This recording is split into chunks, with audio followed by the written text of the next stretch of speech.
Hello, my dear young friends and my dear scholars. You are most welcome in my channel Nayab thoughts in English and myself Renu. और आज मैं आपको chapter number 3 class 8 it's so happen जो कि supplementary book है उसका chapter number 3 the selfish giant आज हम एक्सप्लेन करने जा रहे हैं चैप्टर को। The chapter the selfish giant is written by Oscar Wilde. बहुत फेमस राइटर हैं ऑस्कर वाइल्ड इंग्लिश के, और उन्होंने ये इतनी बेहतरीन स्टोरी लिखी है। और इस स्टोरी का जो मैसेज है वो है स्प्रेड लव। प्यार को, अफेक्शन को बढ़ाइए, लीव हेट, और घृणा को छोड़ दीजिए। घृणा करने में, हेट करने में कुछ नहीं रखा है। That you people should spread love and leave hate. Okay, ये कहानी जो है एक सेल्फिश का मतलब होता है एक बहुत ही स्वार्थी जायंट होता है, एक राक्षस। ओके, तो एक बहुत ही स्वार्थी राक्षस की ये कहानी है। कैसे राक्षस के अंदर जो है वो एक जायंट के अंदर एक बहुत बड़ा चेंज आता है, और वो कैसे आता है? वो चेंज आता है लव और अफेक्शन से। उसके मन की सारी हेट निकल जाती है। और ये कैसे आता है, छोटी सी समरी आपको मैं डिस्कस कर रही हूँ before explaining the chapter. Okay, ये स्टोरी एक सेल्फिश जायंट की है, और इसके अंदर एक मैसेंजर ऑफ गॉड भी है, जो कि चैप्टर में, आधे चैप्टर के बाद जो है वो आपको दिखाई देता है। एक छोटे से बहुत मासूम इनोसेंट एक चाइल्ड के रूप में दिखाई देता है। मैसेंजर ऑफ गॉड, भगवान का देवदूत, एंजल दिखाई देता है, देवदूत दिखाई देता है। और इन दोनों की कहानी है, और बहुत ही प्यारी कहानी है ये। और जायंट जो है उसका अपना गार्डन है, और बहुत ही खूबसूरत गार्डन है। और वो अपने फ्रेंड से मिलने के लिए जाता है, और 7 साल तक कॉर्निश ऑग्रे से मिलने के लिए, जो कि उसका फ्रेंड है। कॉर्निश ऑग्रे कॉर्नवॉल यूके में रहता है, और ऑग्रे होता है जो कि मैन ईटर होते हैं, उन्हें कहते हैं ऑग्रे। ओके, तो ये जो जायंट है अपने दोस्त से मिलने के लिए जाता है, और वहाँ पर क्या होता है कि वो उसके साथ में 7 साल तक रहता है। लेकिन जब वो वापस आता है तो देखता है कि उसके गार्डन में बच्चे खेल रहे हैं। उसे बहुत गुस्सा आता है, और कहता है, सुनो, ये गार्डन सिर्फ मेरा है, और ये किसी और का गार्डन नहीं है। और फिर क्या करता है कि वो उस गार्डन के चारों तरफ दीवार बना देता है, और किसी को भी गार्डन में घुसने नहीं देता। और एक नोटिस बोर्ड भी लगा देता है जिस पर लिखा होता है, ट्रेसपासर्स विल बी प्रोसिक्यूटेड। मीनिंग है कि जो भी इसके अंदर घुसकर आएगा उसके ऊपर कानूनी कार्यवाही की जाएगी। तो बच्चे जो कि स्कूल से वापस आते थे और उस गार्डन में खेला करते थे, अब जब दीवार बन गई है तो बच्चे बाहर बहुत ही उदास हैं, और बहुत ही ज़्यादा परेशान हैं कि वो अंदर गार्डन के खेल नहीं पा रहे हैं, और वो बाहर मेन रोड पर ही खेलते हैं। रोड पर बहुत बड़े बड़े पत्थर होते हैं जो कि उनके पैरों पर लग जाते हैं। तो क्या होता है कि मौसम बदलता है, और बसंत ऋतु का मौसम आ जाता है। लेकिन जायंट के गार्डन में अभी भी क्या है, जायंट के गार्डन में अभी भी सर्दियां हैं, विंटर है।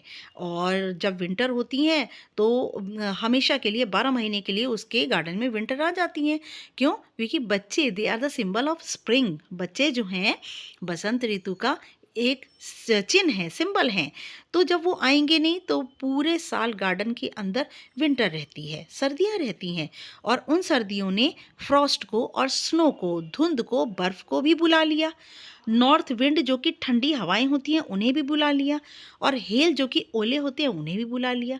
तो ये इन सब चीज़ों की वजह से गार्डन के अंदर ना तो कोई ब्लॉसम होता था, ना तो कोई फूल होते थे, ना ग्रीनरी थी।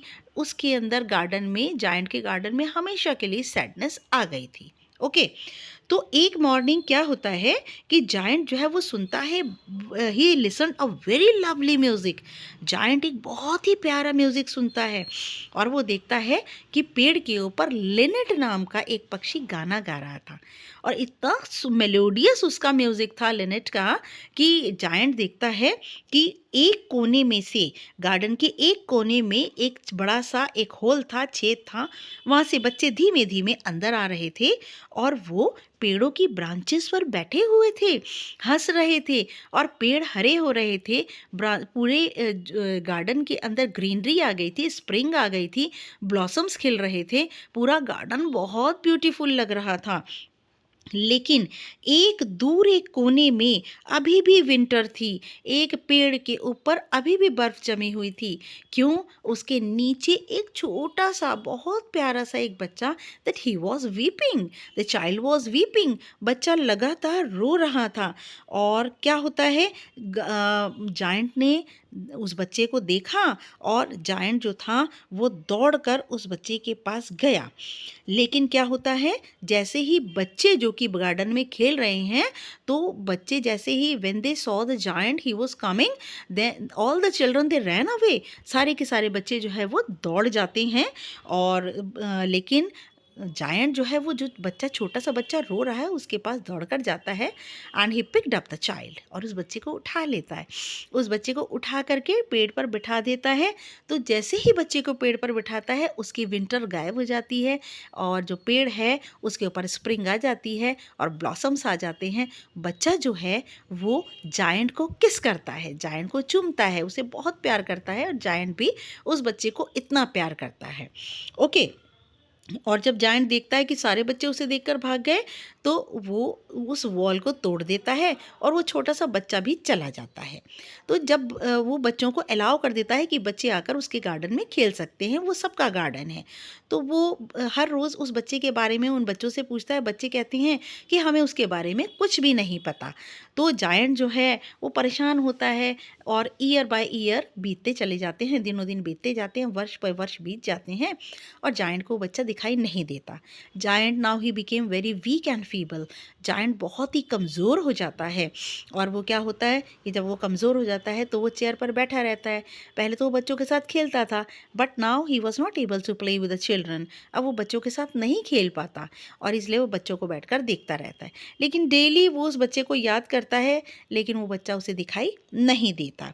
तो एक दिन क्या होता है कि विंटर की मॉर्निंग, सर्दियों की सुबह थी, और वो देखता है कि एक पेड़ के ऊपर बहुत ही प्यारे वाइट ब्लॉसम, सफ़ेद रंग के फूल खिल आते हैं।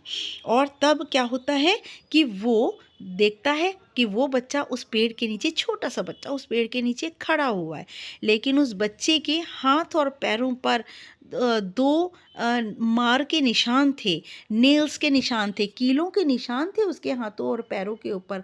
तो जायंट जब उस बच्चे को देखता है कि उसके हाथों पैरों पर कीलों के निशान हैं, तो जायंट को बहुत गुस्सा आता है। वो कहता है, ये किसने किया? मैं उस व्यक्ति को मार दूंगा जिसने भी इस छोटे से बच्चे को इतना नुकसान पहुंचाया। अब आप कह सकते हैं कि वो बच्चा जो कि मैसेंजर ऑफ गॉड है, वो खुद क्राइस्ट हैं। और जैसे कि क्राइस्ट को लोगों ने क्या किया था, क्रॉस पर लटका दिया था, कीले उनके हाथ पैरों में ठोक कर, और इसीलिए उस बच्चे के भी हाथ और पैरों पर नेल्स के निशान हैं। तो खुद क्राइस्ट जो हैं वो आते हैं और कहते हैं कि नहीं, these are the sign of love, ये मेरे हाथों और पैरों पर निशान है, ये प्यार के निशान है, ये कुछ नहीं है। और बच्चा मुस्कुराता है। तो जायंट जो है, जायंट से कहता है कि चलो मैं तुम्हें अपने पैराडाइज में, अपने स्वर्ग में, अपने हेवन में, अपने गार्डन में मैं तुम्हें ले चलूँगा और वहाँ पर तुम हमेशा मेरे साथ रहना। और क्या होता है कि जो जायंट है, नाउ ही बिकेम, आपको पता है, वीक और फीबल हो गया। इसका मीनिंग क्राइस्ट गॉड उसे लेने के लिए आते हैं और वो जायंट जो है उस पेड़ के नीचे ही उसकी डेथ हो जाती है और वाइट जो ब्लॉसम्स हैं वो सारे के सारे उसके ऊपर आकर के बिछ जाते हैं। वेरी टचिंग इमोशनल स्टोरी है, बहुत ही टचिंग स्टोरी है, बहुत प्यारी ऑस्कर वाइल्ड ने स्टोरी लिखी है। और इस स्टोरी के अंदर दो लोगों की स्टोरी है, सेल्फिश जायंट की और मैसेंजर ऑफ गॉड, जो कि खुद क्राइस्ट उसको लेने के लिए आते हैं। Okay, now I am going to start the story. The selfish giant, first part. The giant's garden was beautiful and children loved to play in it. मैं एक बात आपको बता दूं, मैंने इसके वर्ड मीनिंग नहीं डाले क्योंकि इसमें ऐसे कोई ज़्यादा डिफ़िकल्ट वर्ड मीनिंग नहीं है, इसलिए मुझे ज़रूरत नहीं लगी। That's why I have not posted the word meaning. Okay, हम इस साथ साथ में इसको डिस्कस कर लेंगे और जो बहुत ज़्यादा डिफ़िकल्ट वर्ड मीनिंग है वो यहाँ नीचे फुट नोट पर आपकी बुक में दिए ही हुए हैं, तो you people can go through all the word meaning. Okay बेटा। The giant's garden was beautiful, giant का गार्डन, बगीचा बहुत सुंदर था। And children loved to play in it, और बच्चे इसमें खेलना पसंद करते थे। The giant who was selfish वो जो जायंट था, शैतान था, बहुत स्वार्थी था। Built a high wall round his lovely garden, उसने अपने गार्डन, प्यारे गार्डन के आसपास ऊंची ऊंची दीवारें बना दी। Children did not enter the garden thereafter, और उसके बाद बच्चे उस बगीचे में कभी घुस नहीं पाए। Not did spring and summer, और उस बगीचे में बसंत ऋतु और गर्मी भी नहीं आते थे। Till the giant experienced a change of heart, जब तक कि जायंट ने अनुभव नहीं किया अपने मन में बदलाव, तब तक उसके बगीचे में गर्मियाँ और बसंत ऋतु नहीं आए, सिर्फ सैडनेस, जो विंटर, जो कि सैडनेस का सिंबल है, हमेशा 12 महीना वही रहती। Every afternoon as they were coming from school, हर एक दोपहर जब भी बच्चे स्कूल से आते, the children used to go, बच्चे वहाँ पर जाने के आदी हो गए थे, and play in the giant's garden, और उस शैतान के बगीचे में खेला करते थे। It was a large lovely garden, ये एक बड़ा सा बहुत खूबसूरत बगीचा था, विद सॉफ्ट ग्रीन ग्रास, बड़ी ही कोमल हरी घास, here and there over the grass, यहाँ और वहाँ घास के ऊपर stood beautiful flowers like stars, उस पर घास पर पौधे उगे थे जिनके ऊपर सितारों की तरह फूल उगे हुए थे। And there were 12 peach trees, और वहाँ पर 12 अंजीर के पेड़ थे। अंजीर एक फल होता है, that in the spring time broke out into delicate blossoms, और बसंत के मौसम में इसके ऊपर बहुत ही मुलायम गुलाबी और मोती के रंग के फूल उगते हैं। And in the autumn bore rich fruit, और पतझड़ के मौसम में इस वृक्ष के ऊपर बहुत सारे फल उगते हैं। The birds sat on the trees, और पक्षी इन पेड़ों पर बैठते हैं। एंड सैंग सो स्वीटली, और बहुत ही मीठा गाते हैं। That the children used to stop their games, कि बच्चे अपना गेम छोड़कर, खेल छोड़कर, in order to listen to them, उन पक्षियों के गानों को सुना करते हैं। How happy we are here, हम यहाँ कितने खुश हैं। They cried to each other, वो एक दूसरे को चिल्ला कर ये मैसेज कहते कि हम इस गार्डन में, जायंट के गार्डन में कितने दुखी हैं, कितने खुश हैं। तो जायंट के गार्डन में उस समय बच्चे इसलिए थे क्योंकि जायंट उस समय गार्डन में नहीं था। Now one day the giant came back, एक दिन क्या हुआ, जायंट शैतान वापस आ गया। He had been to visit his friend, वह गया हुआ था अपने मित्र से मिलने के लिए, जिसका नाम है द कॉर्निश ऑग्रे, जिसका नाम था कॉर्निश ऑग्रे। यहाँ देखिए, a giant of Cornwall in the UK, UK में एक कॉर्नवॉल एक जगह है जहाँ का वह जायंट है। ऑग्रे का मतलब है इन लेजेंड्स एंड फेयरी टेल्स, और परी कथाओं में और कहानियों में, cruel giant who Yeats people, वो एक ऐसा दुष्ट जायंट है, शैतान है, जो कि लोगों को खाता था। तो ये जो हमारा जायंट है ना, जो सेल्फिश जायंट है, ये उस कॉर्निश ऑग्रे से मिलने गया था। He and had stayed with him for 7 years, और उसके साथ 7 वर्षों तक रहा। When he arrived, he saw the children playing in the garden, और जैसे ही वो यहाँ पर पहुँचा, उसने देखा बच्चे उसके बगीचे में खेल रहे थे। What are you doing here? He cried in a very gruff voice. बड़ी ही रूखी आवाज में उसने कहा, तुम सब लोग यहाँ क्या कर रहे हो? And the children ran away. बच्चे उसकी आवाज और शैतान को देखकर दौड़ पड़े। देखिए आप शैतान कैसा है। And all the children, they are running away from the garden. बगीचे से भाग रहे हैं। My garden is my own garden, said the giant. ये बगीचा सिर्फ मेरा बगीचा मेरा ही है। जायंट ने कहा, anyone can understand that, क्या हर कोई ये बात समझ सकता है? And I will allow nobody to play in it but myself, और मैं यहाँ सिर्फ मैं रहूँगा, मैं किसी को यहाँ पर अनुमति नहीं दूंगा खेलने की। So he built a high wall all around it, और इसीलिए जायंट ने क्या किया, चारों ओर ऊंची ऊंची दीवार बना दी। And put up a notice board, एक नोटिस बोर्ड लगा दिया, ट्रेसपासर्स विल बी प्रोसिक्यूटेड, कि यहाँ पर जो भी यहाँ पर से गुजरेगा या यहाँ पर आएगा, उस पर कानूनी कार्रवाई की जाएगी। वेरी सैड गार्डन, ये उसने जायंट ने क्या किया? Yes now he was very selfish giant, वो बड़ा स्वार्थी जायंट था। स्वार्थी का मतलब जो सिर्फ अपने अपने बारे में सोचता है। The poor children had now nowhere to play. अब बेचारे बच्चों के लिए कोई जगह नहीं थी खेलने की। They tried to play on the road. उन्होंने सड़क पर खेलने की कोशिश की, but the road was very dusty and full of hard stones.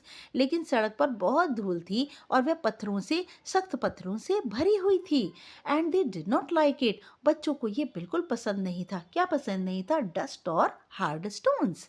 They used to wander round the high walls. और वह इधर उधर ऊंची दीवारों के आसपास भटकते रहते। When their lessons were over, जब उनके स्कूल का लेसन खत्म हो जाता, and talk about the beautiful garden inside, और वो फिर वहीं पर ही स्कूल के अंदर उस सुंदर बगीचे के बारे में सोचते। How happy we were there, हम वहाँ कितने खुश थे। They said to each other, वे एक दूसरे से कहते। पहले कहते थे how happy we are there, कि हम यहाँ कितने खुश हैं, और अब कहते हैं हम वहाँ कितने खुश थे, क्योंकि अब वो चीज़ ये जो उनका खेल है, now it was beyond their reach, अब बगीचा उनकी पहुँच से बाहर हो गया था। नाउ द स्प्रिंग केम, बसंत आती है जिसमें सारे फूल खिल जाते हैं। And all over the country there were little blossoms, और पूरे देश के ऊपर छोटे छोटे फूल खिलने लगे। एंड लिटिल बर्ड्स, और छोटे छोटे पक्षी गाने लगे। Only the garden of the giant selfish giant, सिर्फ उस स्वार्थी शैतान के बगीचे में, इट वॉज स्टिल विंटर, अभी भी सर्दियाँ थीं। The birds did not care to sing in it, पक्षी वहाँ पर ना जाते ना ही गाना गाने की परवाह करते। एज देयर वर नो, और वहाँ पर कोई नो चिल्ड्रन, वहाँ कोई बच्चे नहीं थे। And the trees forgot to blossom, और वहाँ के पेड़ पेड़ फूलों को देना, फूलों को जीवन देना बंद कर दिया था। Once a beautiful flower put its head out from the grass. एक बार एक बहुत सुंदर फूल ने घास में से अपना सिर बाहर निकाला। But when it saw the notice board, और जैसे ही उस फूल ने नोटिस बोर्ड देखा था, क्या लिखा था? Trespassers will be prosecuted, कि जो भी यहाँ पर आएगा उस पर कानूनी कार्यवाही की जाएगी। जैसे ही उस सुंदर फूल ने अपना सिर निकाला और नोटिस बोर्ड को पढ़ा, it was so sorry for the children, उसे बच्चों के लिए बहुत दुख हुआ। That it slipped back into the ground, और फूल वापस उस जमीन के अंदर अपना सिर लेकर चला गया। And went off to sleep, और वापस सोने लगा। The only people who were pleased were the snow and the frost, सिर्फ कुछ लोग जो कि वहाँ पर आना पसंद करते थे, और वो थे स्नो और फ्रॉस्ट, बर्फ और धुंध। Spring has forgotten this garden, और बसंत ऋतु ने तो इस बगीचे को बिल्कुल भूल चुकी थी। दे क्राइड, वे चिल्लाए, so we will live here all the year round, हम पूरा वर्ष यहीं पे रहेंगे। बर्फ ने, स्नो ने और फ्रॉस्ट ने चिल्ला कर कहा कि अब बसंत ऋतु तो आएगी नहीं, अब पूरा वर्ष हम ही यहाँ पर रहेंगे। The snow covered up the grass, बर्फ ने सारी घास को ढक लिया। With her great white cloak, अपने सफ़ेद रंग के लबादे से। And the frost painted all the tree silver, और धुंध ने सारे पेड़ों को सफ़ेद चांदी के रंग में रंग दिया। Then they invited the north wind to stay with them, और उन दोनों ने, फ्रॉस्ट और स्नो ने, नॉर्थ विंड ठंडी ठंडी हवाओं को भी इनवाइट कर लिया कि वो भी आकर उसके साथ रहें, उनके साथ रहें। एंड ही केम, और नॉर्थ विंड आ गया। ही वॉज रैप्ड इन फर्स, और वो फर में लिपटा हुआ था। And he roared all day about the garden, और वो पूरा दिन चिल्लाता रहता, नॉर्थ विंड सारा दिन चिल्लाता रहता, बगीचे में दौड़ता रहता। And blue the chimney pots down, और जिनमें से गर्माहट निकलती थी, धुआं निकलता था, उन चिमनी पॉट को उसने अपनी आग से, अपनी हवा से बुझा दिया।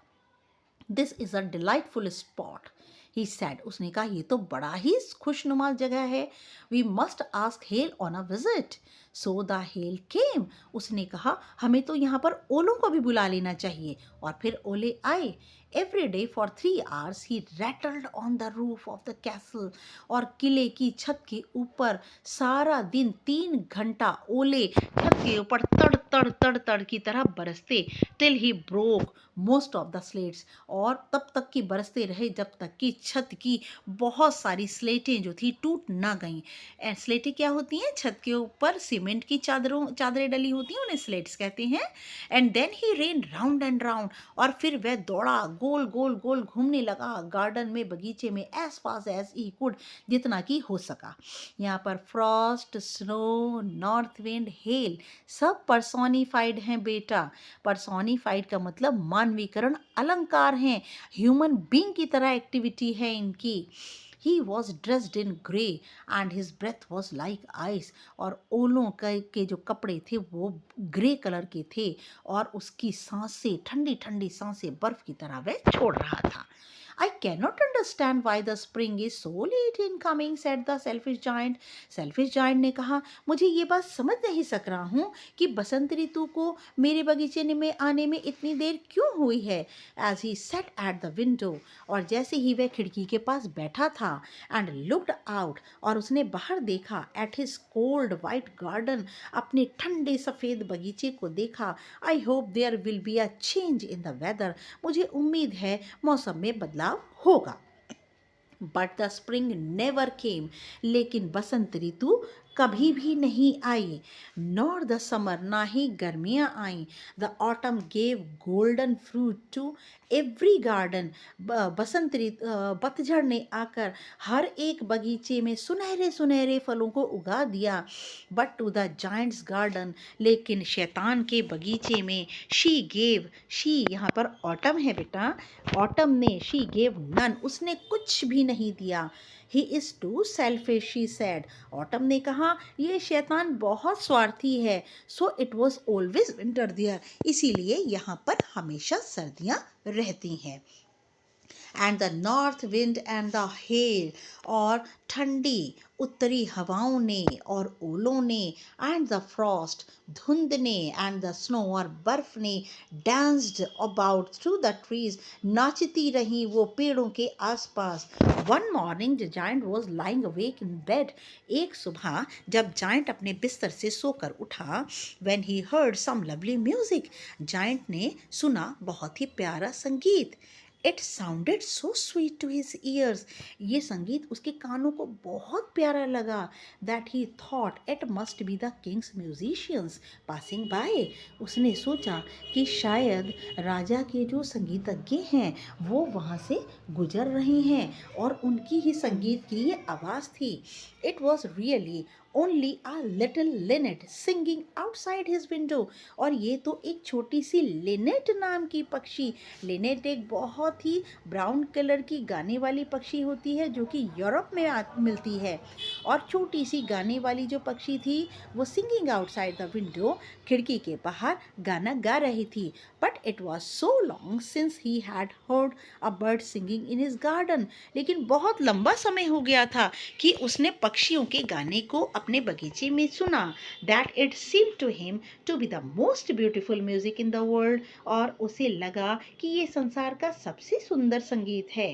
Then the hail stopped dancing over his head, और तब ओलों ने उसके सर पर नाचना बंद किया। And the north wind ceased roaring, और नॉर्थ विंड ने भी दहाड़ना बंद किया। And a delicious perfume came to him through the open casement, उसकी खुली खिड़की से मीठी परफ्यूम की गंध आने लगी।